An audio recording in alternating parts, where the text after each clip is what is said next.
December in Iceland is full of Christmas festivities and so much more. Here's what you need to know if you're planning to visit during this month.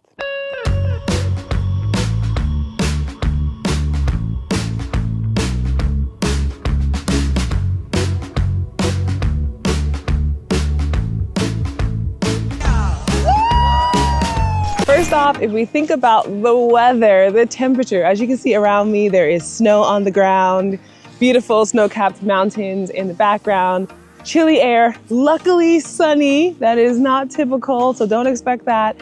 It can be cloudy, rainy, snowy, and the range of temperature can be in the negatives, like -1 degree Celsius, which is 30 degrees Fahrenheit, to 4 degrees Celsius, which is 39 degrees Fahrenheit, but it can definitely go below. But because the Gulf Stream does come up in slightly warm Iceland, we don't get extremely cold temperatures for long periods of time. So that's at least a little helpful. And if you're planning, of course, to pack your clothes, which I highly recommend being very strategic around that, having the right layers will make a difference. And I'm always suggesting doing 3 types of layers. One, which is your base layer that is a thermal long underwear, as people sometimes call it, or just pretty much just whatever is under your main clothes. And the second being your mid layer, and that's more insulating. I'm currently wearing a lobapesa and of course my more active pants for outside.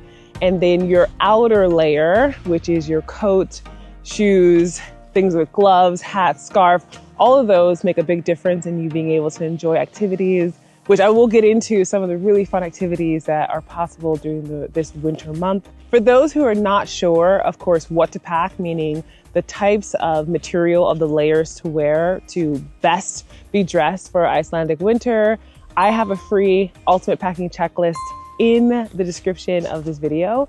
And it's super simple. It comes with a list for essentials that you can check off while you're packing and non-essentials that you can bring if you have room in your suitcase. So definitely check that out, because this will be a crucial factor that will make or break whether or not you can stay out long and enjoy the outdoors in Iceland, which are fabulous. When it comes to daylight hours, December is definitely the shortest in terms of days that we have.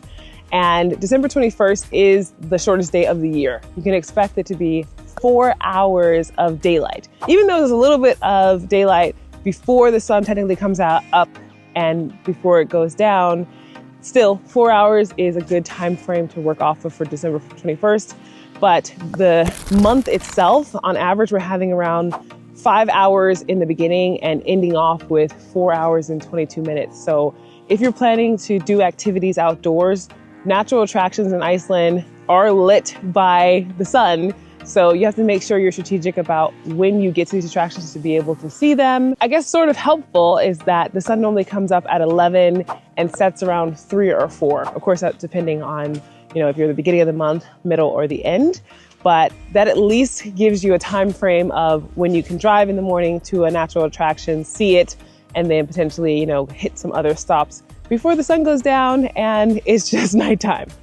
The great thing, though, of course, about these daylight hours is there's more potential times to see the northern lights, which we need the darkness. We need long nights for it to be possible. Whereas in the summertime, when we have 24-hour daylight, you cannot see the northern lights at all. So December is a prime time for people coming out to hunt these elusive lights that dance in the sky. There is no guarantee that you will, of course, see them, but there are ways that you can potentially maximize your chances. And I have a whole video that I did about that in the description, so check that out. Because for those who have on their bucket list, I would love for you to see them. They are amazing. And sometimes they could be different colors. So there's green, purple, red, white. It's incredible. If you're planning to rent a car during this time, I'm a fan of doing that because I do love to explore.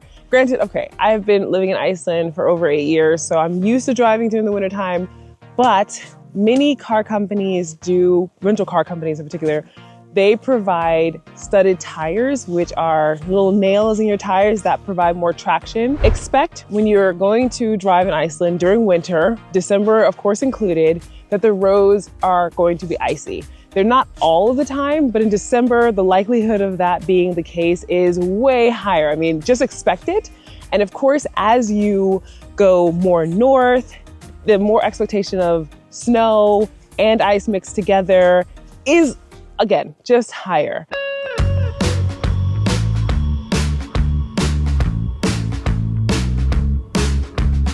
We're in a time frame now where, of course, with the snow covering the ground and the potential for storms, so windstorms, snowstorms, those together can happen. It does call for being a bit fluid with your plans and checking the weather before you head out. So I will, of course, in the description have like the Icelandic meteorological weather station, like the website for it, so you can check that out. Safetravel.is talks about what you need to know if there's any road closures, any storm warnings. Road.is literally has cameras on many of the roads, and you could check the conditions to see physically what the road looks like. And it will tell you on the map if it's icy or if it's clear. And that just gives you a chance to manage your expectations going forward. If there's weather warnings, I always have to say it, please be careful. And if they're telling you not to drive or, be out in those areas, follow those instructions, because the search and rescue teams in Iceland, they're volunteer-based organizations, and they're coming out to rescue many people during the wintertime who get stuck in the storms because they unfortunately did not listen. So please be safe out there when it comes to that. And also, what the type of car that I would recommend driving if you're going to rent a car is a 4-wheel drive. It does make it easier to control the car. And during wintertime, one of the most awesome things is that the rental cars, accommodations, all of that are not as expensive, because summertime is the height where everybody comes. So if you're going to get a 4-wheel drive, you can usually get it at a lower price than if you were to come in like July. And if you want to save a little bit more extra money, that brings me to the sponsor of this video, which is Go Car Rental Iceland. And with my code Iceland10, you can save 10% with any of their cars. They have a large selection of cars, great customer service. I've been partnering with them for years now, and all of the people who follow me, who've used them, have had great experiences. So I'm always really happy to hear that and to share that, because it's important for me that, you're getting great service along with your discount. If you plan to use a camper van, you can use my code Iceland7 with Go Campers, which they're the same company in essence, to save 7% and get 2 free duvets with your camper rental, which is great because you're going to need it when it's cold out here. Okay. Granted, you also, I would suggest if you're going to get a camper, to get one that has heat. Even in the summertime, I recommend that. And I have a video about pros and cons using a camper van in Iceland, so I'll have that in the description as well, because, there are pros and cons to everything. Camper vans definitely have some that are worth considering, especially if you're going to be out in more frigid weather. Now into the really fun stuff, the activities that you could do indoor and outdoor in Iceland during December. So like I mentioned, prime month for Northern Lights, potentially. I have to say that. Manage your expectations, you may or may not see them. But we've been having a really good Northern Lights season, so I'm going to say there's a good possibility for it.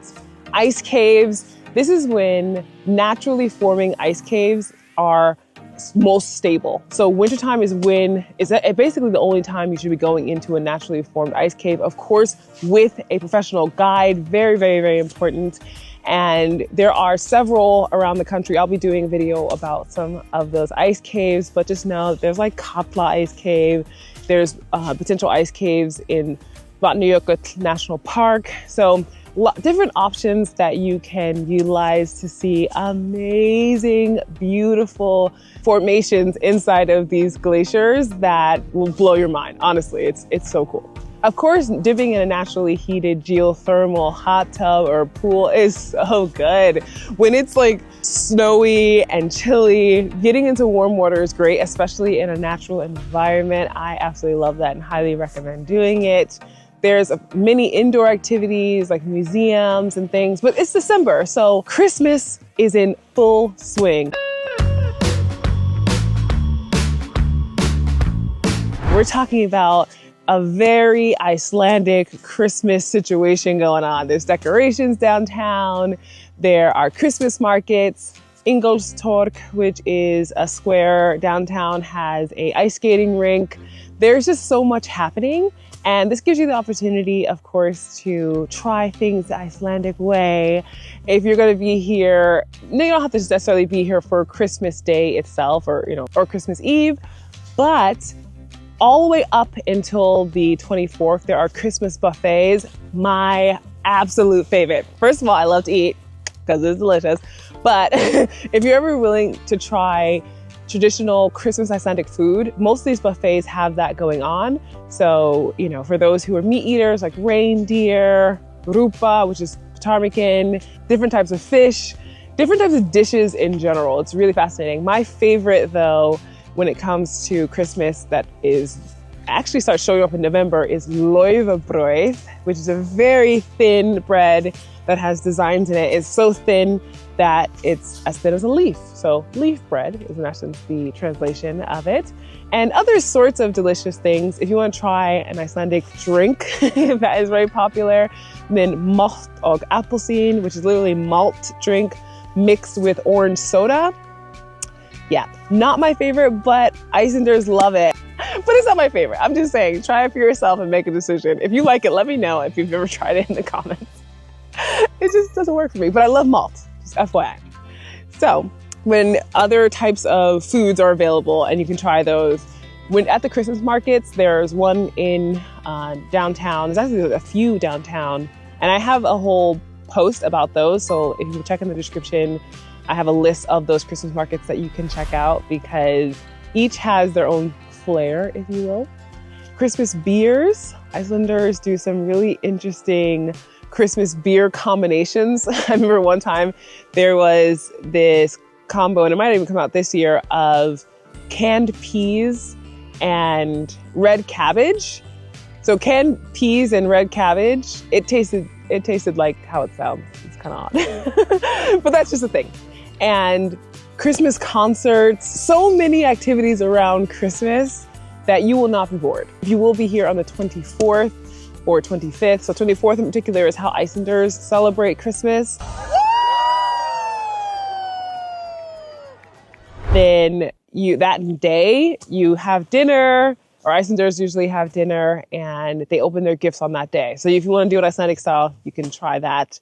But for those of us like myself who are used to the 25th, you can also just do it that way. But know that there will be some stores potentially closed, and things are just a lot slower during the holidays. So it's good to keep that in mind because you don't want to kind of get caught up in, not being able to maybe go to some places you had in mind, and maybe for that holiday they're closed. Just check online to see what the hours will be for like a shop or a restaurant or whatever else. During Christmas, Iceland is known for their Icelandic Yule Lads. There are 13 of them. They're mischievous. They've gotten sweeter over the years. They used to be extremely more harsh and annoying, but now they actually bring gifts that come down from the mountains. It's them and their mother Grilla, who is a troll, and she eats naughty children. So if you're bringing any of your kids, make sure they're well behaved, because that would be sad to lose one of them to Grilla on vacation. And she has a black cat who also eats children who don't get new clothes for Christmas. Isn't that sad? But just in terms of taking part in the folklore, you'll see these trolls who are set up. I think Grilla they even have in the airport when you arrive. And there's a black cat, light sculpture downtown that looks a little menacing, but is also really fun to take pictures with.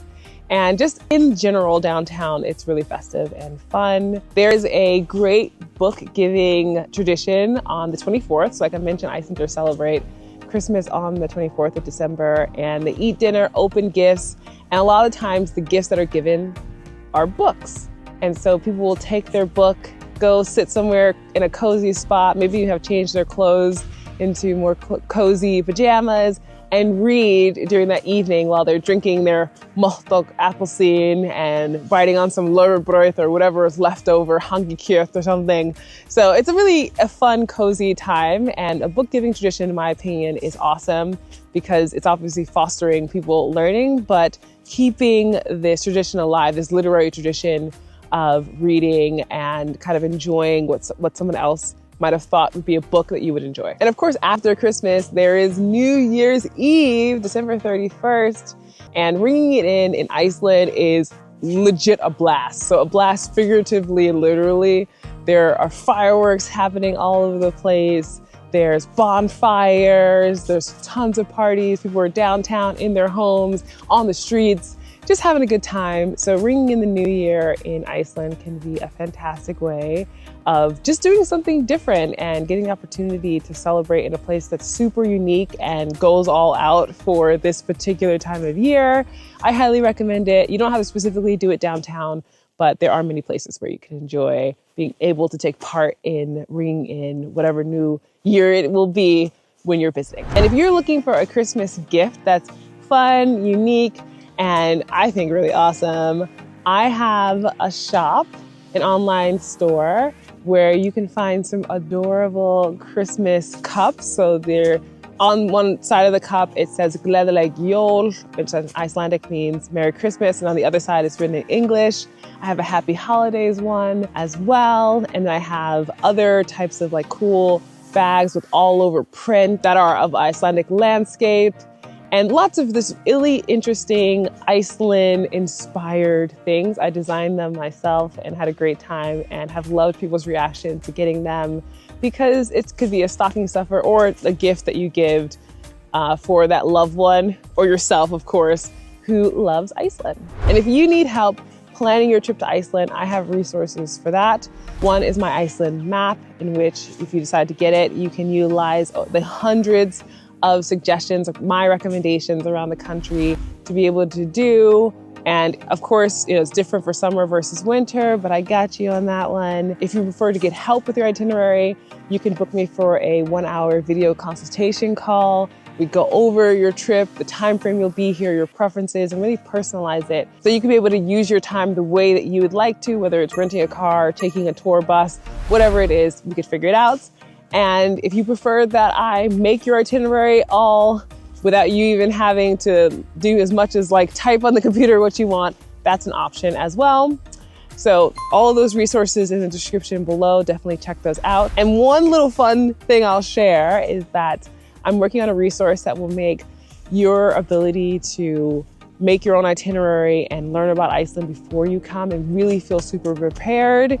So if you want to get access to that early, I'm going to be announcing it in early 2025. Definitely sign up for my newsletter because I'm putting it out there first. I'm excited about it, and I think it will really help so many people who are coming to Iceland, whether it's their first time, second, third, or whatever. So this should help you get prepared for coming to Iceland in December. If you enjoyed the video, definitely press the like button and share it with somebody that you know would find it helpful.